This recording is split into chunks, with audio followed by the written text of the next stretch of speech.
Salut les amis, j'espère que vous allez bien. Une vidéo très rapide aujourd'hui au sujet de WinOLS. Vous avez été très nombreux à me solliciter et à me demander des tutos au sujet de ce logiciel.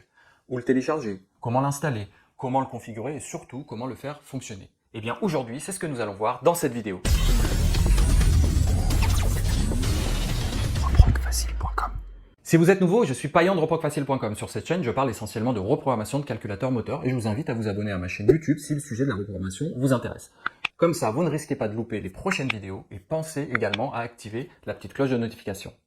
Allez, on ne perd pas de temps et on passe tout de suite sur mon ordinateur pour ce tuto express. Alors, je me pose 2 secondes sur cette vidéo, car cette vidéo avait été effacée par YouTube, j'ai dû donc la remettre en ligne. En fait, ils m'ont reproché de vous avoir mis à disposition le logiciel WinOLS complet d'évaluation, qui est téléchargeable directement sur le site de l'éditeur. Bon, apparemment, on n'aurait pas le droit de mettre à disposition un logiciel gratuit. Je trouve ça absurde, mais bon. Du coup, si vous souhaitez télécharger WinOLS démo complet, allez directement sur le site de l'éditeur evc.de dans la rubrique Download et cliquez simplement sur WinOLS 5 démo version.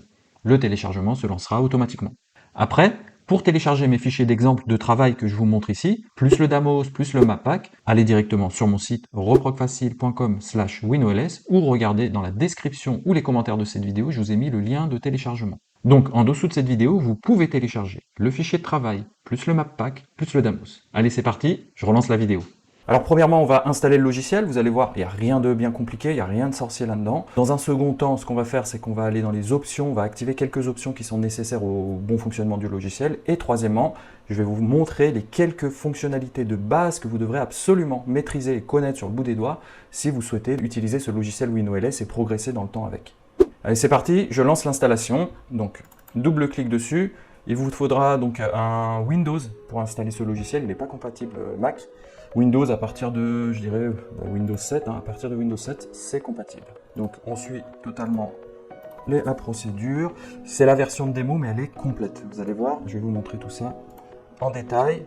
Ça c'est pour créer donc un raccourci sur le bureau et on lance. Il nous dit en quelle langue on veut le mettre, on va le mettre. En anglais, on n'a pas le choix français, pour l'instant il n'y est pas, c'est pas grave, mettez-le. Il va vous proposer plusieurs options, est-ce que vous voulez en version bleu, blanc, industriel ou full noir?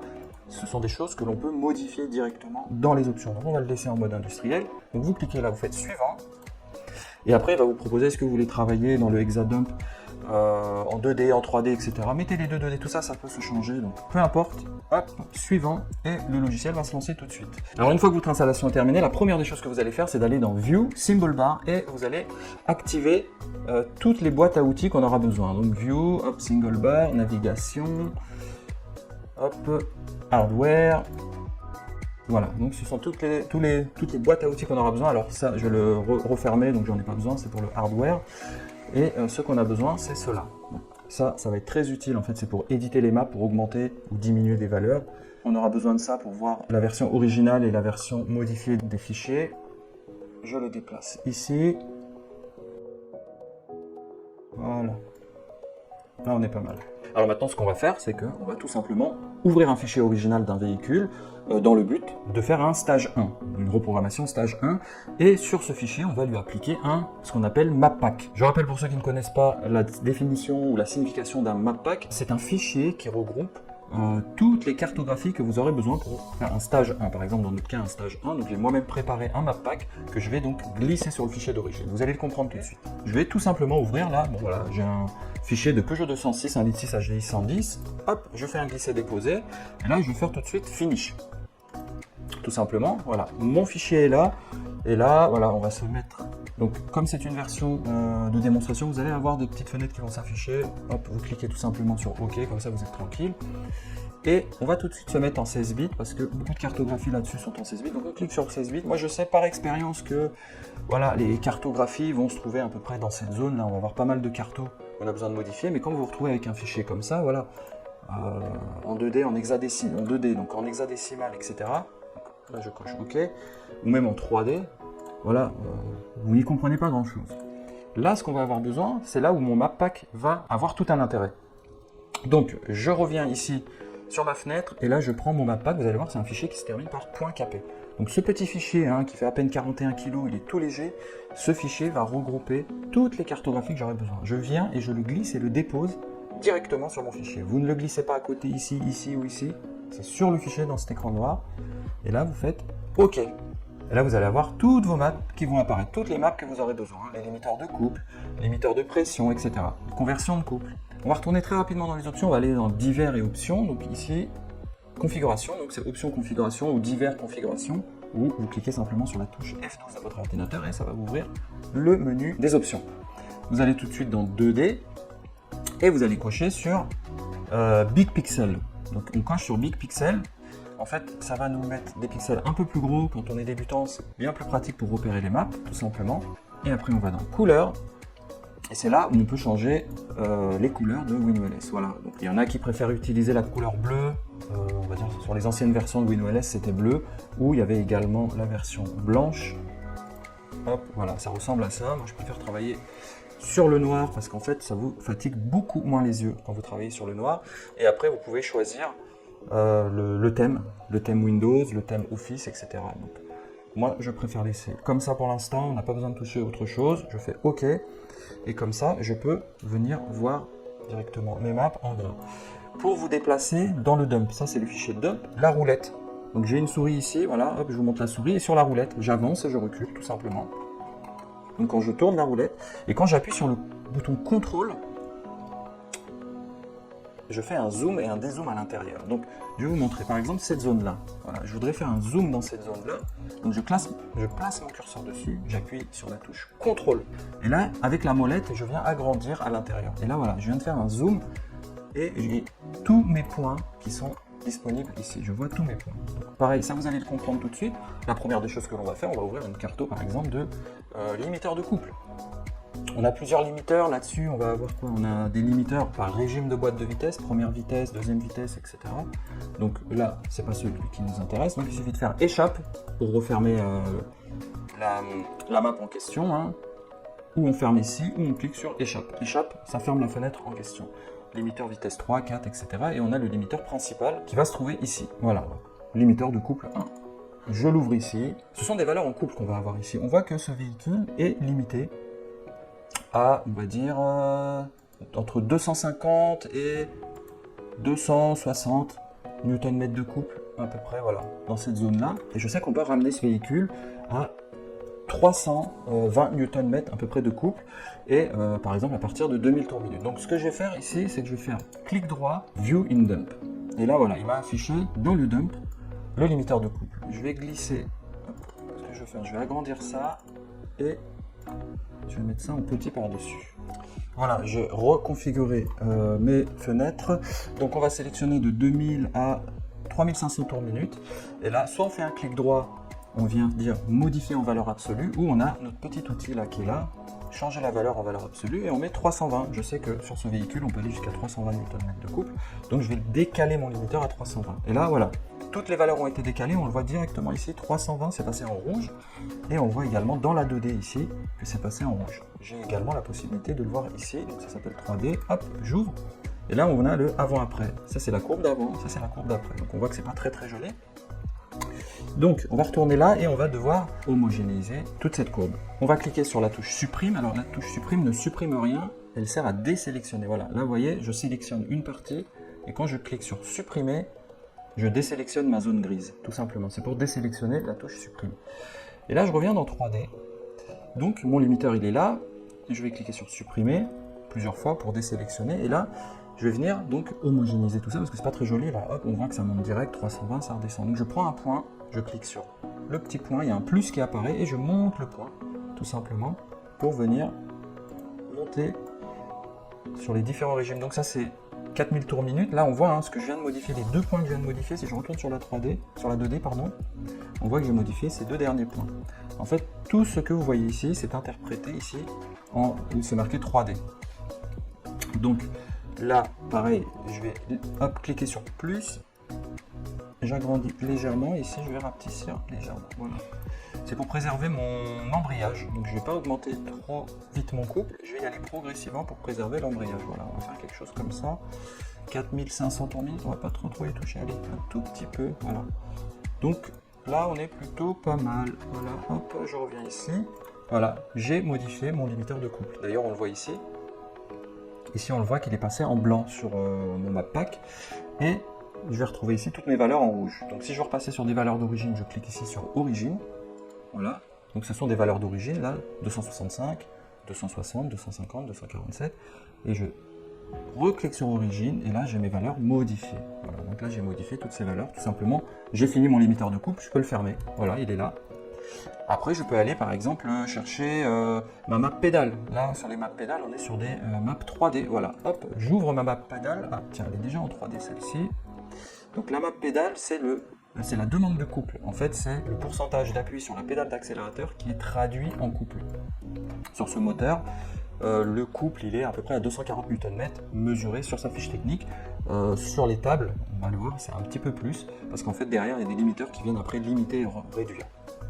Ici, voilà, ça c'est ma map qui est en 3D, donc je peux enlever la couleur ou remettre en couleur, tout simplement. Ici, hein, j'ai un petit bouton de couleur, et je peux faire tourner cette map, tout simplement avec CTRL-SHIFT. Vous appuyez sur les deux boutons en même temps, CTRL-SHIFT, et avec les flèches de votre clavier, vous allez pouvoir venir faire tourner cette map, tout simplement. Donc, laissons cette map comme ça pour le moment, et on va aller la modifier. Donc je retourne dans sa version texte, je peux mettre en couleur, hop. Voilà, on a un affichage couleur. Toutes les valeurs qui sont en rouge, ce sont des valeurs les plus hautes. Ici, c'est le pourcentage d'appui sur la pédale, donc de 1 à 100% de pédale. Et là, c'est mon régime moteur que je vais retrouver ici. Et donc, quand je suis à 100% de la pédale, quand j'écrase, on va dire, le champignon, je demande 282 Nm de couple au maximum. Alors que là, moi, j'étais parti pour aller jusqu'à un 320. Donc, ce que je vais faire, c'est que je vais être obligé également de modifier ça si je veux au moins avoir mes 320 Nm de couple sur ce véhicule. Donc, tout simplement, je sélectionne toute cette partie-là. Donc, pareil, soit je fais clic droit, changer en valeur absolue, ou je viens ici sur mon outil, ça c'est l'outil pour modifier en pourcentage, et là c'est l'outil en valeur absolue, et je mets, on peut mettre 350, ici on peut mettre un peu plus, ça gêne pas parce que mon limiteur viendra contrôler, en fait on vient contrôler le couple avec le limiteur de couple à 320.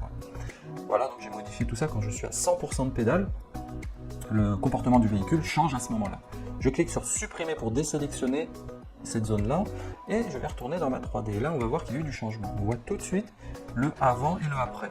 Donc, si je me mets en origine et en modifié, origine, modifié. Là, on voit, bon, ça augmente d'un coup. Donc, je peux venir individuellement modifier tous ces petits points. Donc, je peux prendre par exemple mes points ici, hop, je clique, et je viens, pareil, homogénéiser directement ma courbe ici. Beaucoup de gens ne savent pas qu'on pouvait utiliser en fait la 3D pour venir travailler directement dessus comme ça. On peut aussi sélectionner une ligne tout simplement, et avec les touches plus, voilà, j'appuie sur plus sur mon clavier, je viens augmenter. Donc hop, plus, je fais une ligne, après je viens ici, je clique sur le point plus, etc. Donc je viens homogénéiser tout ça, et après je viens vérifier si c'est correct. Donc CTRL SHIFT flèche, je tourne un peu autour de la courbe, je vois qu'il y a un oubli là sur l'arrière. Voilà, donc il y a aussi ça à venir modifier. Hop, je clique dessus et j'augmente. Si vous avez fait une erreur, admettons, voilà, vous avez fait ça, là, on a fait une erreur, CTRL Z. Hop, on revient un coup en arrière. Ça arrive qu'on fasse des erreurs, donc voilà, CTRL Z. Donc important de d'abord cliquer, hop, et après de l'augmenter. Donc ce qu'on fait, c'est qu'on ne dépasse pas les valeurs de 350 qui sont là-haut, on vient juste homogénéiser. Donc là, je le fais un peu à la va-vite, mais vous avez compris en fait le principe, ce que je voulais dire. Voilà, j'ai fait une erreur, CTRL Z. Touche supprime pour désélectionner, et je viens augmenter individuellement mes points. Et du coup, quand je vais revenir ici dans ma version texte, je vois que voilà, cette colonne a été modifiée. J'enlève la couleur, voilà. Donc cette colonne a été modifiée, assez homogénéisée. On est venu en fait faire une courbe un peu plus douce. Tout simplement, quand j'ai fini mon travail, tout simplement, je termine, je ferme ici. Bon, là, je ne vais pas vous montrer comment on reprogramme ce véhicule, c'est pour vous montrer les outils de base. Donc on peut modifier, hop, je vais ouvrir une autre pédale, non, la même pédale, hop. Je peux aussi aller directement ici et modifier par exemple en pourcentage. Voilà, ici pourcentage, je me dis tiens, si je veux mettre 10% ici, j'ai sélectionné une zone, toute cette zone elle sera à 10%. Je vais faire annuler. Je peux avoir l'affichage donc ici de ce que j'ai modifié, donc origine modifiée, hein, on le voit, les valeurs se passent de la valeur d'origine à la valeur modifiée, de 282 à 350. Je peux voir quel est le delta, c'est-à-dire quelle valeur j'ai rajouté. Quand je clique sur delta, on voit qu'ici, en fait, vous allez avoir des petits messages qui vont apparaître. Hein, faites OK, parce que c'est la version démo, là. On voit que j'ai modifié de 68 Nm, et ici 100 Nm. Ça correspond en pourcentage à peu près, je clique sur pourcent, à 24%. J'ai augmenté à peu près de 24% ici. Donc, je peux savoir le delta, la différence que j'ai modifiée, ou en pourcentage. Si, admettons, ici, je décide de modifier voilà, une zone comme ça à 10%, je clique droit par exemple, je dis pourcentage et je tape 10, hop, ok. On voit que j'ai un carré à 10% qui a été modifié. Je le vois ici directement, hop, dans ma 3D, origine, modifier. Si vous avez un bug d'affichage, vous faites CTRL plus B. CTRL B, ça vous rééquilibre l'affichage. Donc je me mets en d'origine, on refait pareil, CTRL B. Donc mes 10% ils sont là, je fais 10%, on se met en noir et blanc. Voilà la zone que j'ai modifiée à 10%. Bon, il n'y a pas d'intérêt à faire ça, hein. C'était pour vous montrer la fonctionnalité. Donc, pour revenir sur des valeurs d'origine, on sélectionne, on fait F11 et on remet les valeurs d'origine, tout simplement. Alors la particularité de ce WinOS que je vous mets ici, c'est surtout pour que vous puissiez le tester, pour voir si ça vaut le coup de l'acheter, si peut-être un jour vous en avez besoin, si vous décidez de travailler avec WinOS. C'est une version qui est 100% complète, donc c'est ça qui est bien. La seule différence avec la version payante, donc ça c'est la version gratuite, la différence qu'il y a avec la version payante, c'est que vous ne pouvez pas exporter le fichier pour l'écrire sur le véhicule. Par contre, vous pouvez enregistrer votre travail. Il suffit de faire projet save, vous mettez un nom, donc là je vais l'appeler 206, juste comme ça, et je peux fermer, voilà, je vais fermer par exemple WinOS, tout simplement, et je vais réouvrir WinOS. Voilà, donc je relance WinOS et ça ouvre exactement où je m'étais arrêté. Bon, là on a des grandes fenêtres qu'on va fermer, donc ça c'est la deuxième pédale, donc ça me rouvre exactement où j'étais. Là on voit en 2D, je vais faire un zoom, on voit ce qui a été modifié, et je peux retrouver mon projet directement ici. Si je ferme par exemple mon projet, là il va me dire est-ce que vous voulez le sauvegarder, je lui dis oui, donc il me sauvegarde tout. Je veux rouvrir mon projet, tout simplement, je viens ici, qui s'appelait 206, c'est le projet 206, je l'ouvre, il s'ouvre, et ce qui est super, c'est qu'il m'a gardé toutes mes modifications. C'est-à-dire que voilà, j'ai modifié ma pédale, j'ai modifié mon limiteur de coupe, je fais clic droit, View in hexadécimal, et je vois que ma modification a bien été enregistrée. Pareil pour la pédale ici, hop, je peux voir, voilà, les modifications qui ont été effectuées du coup. Hop, voilà. On les voit également ici. La seule chose, c'est que je ne pourrais pas donc aller dans import-export et exporter le fichier, parce qu'on vient d'exporter ici le fichier. Donc voilà, il ne vous reste plus qu'à télécharger le logiciel directement dans la description. Si vous ne le retrouvez pas sur la description, www.reprendfacile.com/WinOS. J'attends avec impatience vos commentaires et suggestions. Vous pouvez bien entendu m'écrire juste en dessous de cette vidéo. Et à très vite pour une prochaine vidéo de reprogrammation.